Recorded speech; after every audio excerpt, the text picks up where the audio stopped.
2007 সালের 11 জানুয়ারি পরবর্তী সেনা সমর্থিত তত্ত্বাবধায়ক সরকারের আমলে বিএনপির বর্তমান ভারপ্রাপ্ত চেয়ারম্যান তারেক রহমান ভয়াবহ নির্যাতন এবং রাজনৈতিক প্রতিহিংসার শিকার হয়েছিলেন বলে জানা যায়। 2007 সালের 17 মার্চ দিবাগত রাতে ঢাকা ক্যান্টনমেন্টের মইনুল রোডের বাসা থেকে যৌথ বাহিনী তাকে গ্রেপ্তার করে। গ্রেপ্তারের পর তাকে রিমান্ডে নিয়ে অমানবিক শারীরিক ও মানসিক নির্যাতন করা হয়। অনুসন্ধানী প্রতিবেদনে উঠে এসেছে যে তাকে সিলিংয়ের সাথে ঝুলিয়ে রাখা হয়েছিল এবং গুরুতর জখম করা হয়েছিল। এই নির্যাতনের ফলেই তারেক রহমান গুরুতর অসুস্থ হয়ে পড়েন এবং পরবর্তীতে তার মেরুদণ্ড জটিল অস্ত্রোপচার করতে হয়।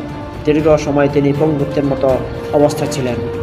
দীর্ঘ প্রায় 18 মাস কারাবন্দী থাকার পর চিকিৎসার জন্য 2008 সালের সেপ্টেম্বর মাসে তিনি জামিনে মুক্তি পেয়ে যুক্তরাজ্যে পাড়ি জমান।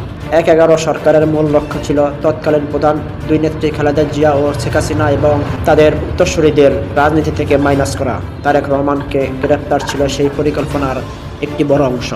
ভিডিওটি ভালো লাগলে সাবস্ক্রাইব করুন।